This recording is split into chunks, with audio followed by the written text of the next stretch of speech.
Assalamualaikum warahmatullahi wabarakatuh.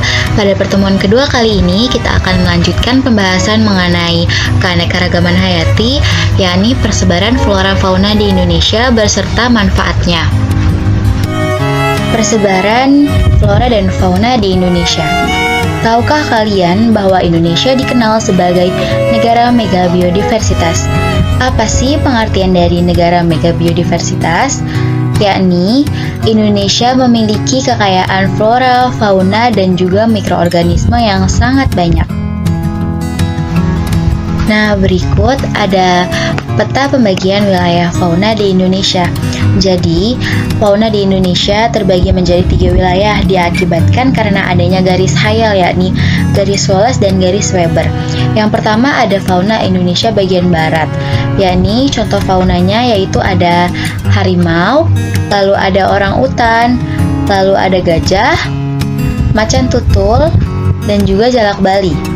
Dan selanjutnya contoh fauna Indonesia Tengah yakni ada komodo, lalu ada anoa, dan juga ada babi rusa.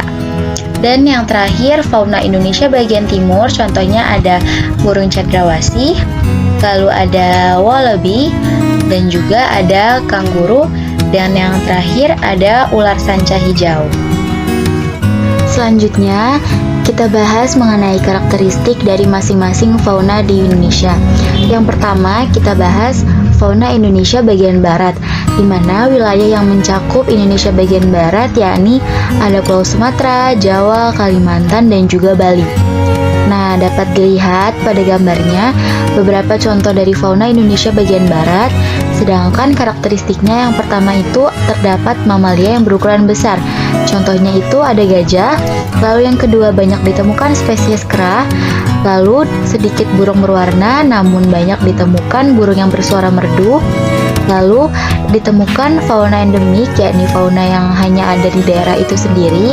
Contohnya ada badak bercula 1, jalak Bali, orang utan, dan juga burung merak. Dan yang terakhir, tidak ditemukan binatang yang berkantung. Selanjutnya, karakteristik fauna Indonesia bagian tengah atau peralihan. Wilayah Indonesia yang termasuk bagian tengah atau peralihan itu ada Pulau Sulawesi, Sumbawa, Maluku, Sumba, Lombok, dan juga Timor. Karakteristik faunanya yaitu yang pertama pastinya merupakan hewan endemik. Bisa dilihat contohnya itu ada komodo yang hanya dapat ditemui di Pulau Nusa Tenggara. Lalu yang kedua, hewan mirip dengan tipe Asia atau tipe Australia. Yang ketiga, terdapat hewan langka. Dan yang terakhir, terdapat binatang sebagai sisa hewan purba yang mampu bertahan. Contohnya ini adalah komodo. Kalau teman-teman tahu, komodo merupakan contoh dari hewan purba yang masih bertahan hidup sampai saat ini. Nah, yang terakhir, karakteristik dari fauna Indonesia bagian timur. Nah, wilayah yang mencakup Indonesia bagian timur ini yaitu Papua dan pulau-pulau di sekitarnya. Karakteristik faunanya yang pertama terdapat binatang berkantung. Contohnya itu ada kanguru dan juga wallaby.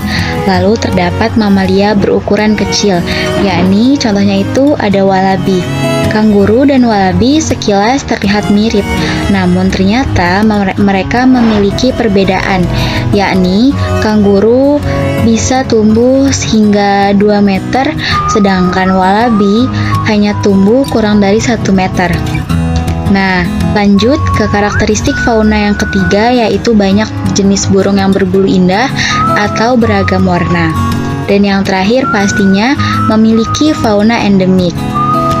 Selanjutnya kita bahas mengenai persebaran flora di Indonesia. Tahukah kalian bahwa Indonesia termasuk ke dalam golongan flora Malaysiana, di mana flora Malaysiana ini terbagi menjadi 3 wilayah, yakni yang pertama ada paparan Sunda, lalu peralihan, dan juga paparan Sahul. Nah, berikut ada contoh dari flora yang tumbuh di paparan Sunda, yakni ada bunga bangkai atau Rafflesia arnoldi, lalu ada tanaman kantung semar, lalu ada pohon jati, dan juga tanaman anggrek.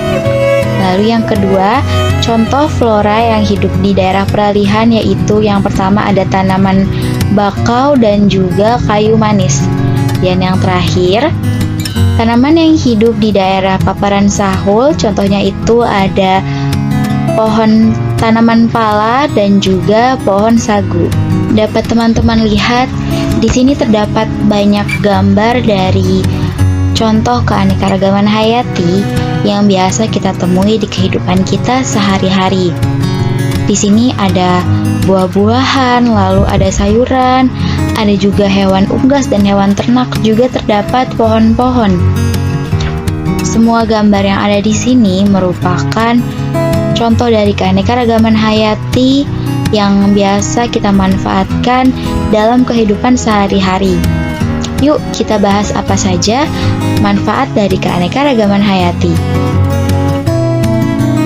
Manfaat keanekaragaman hayati yang pertama yaitu sebagai sumber pangan.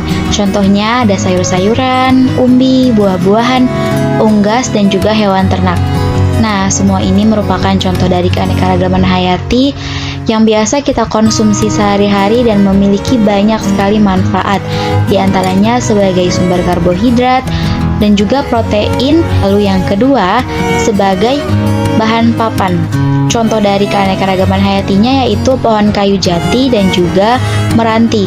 Kayu jati dan kayu meranti ini bisa dijadikan sebagai bahan dasar bangunan dan juga sebagai bahan dasar pembuatan perabotan rumah. Lalu yang ketiga, sebagai bahan obat-obatan. Contohnya itu ada madu yang dihasilkan dari hewan lebah dan juga ada tanaman-tanaman seperti temulawak, jahe, dan lain-lain.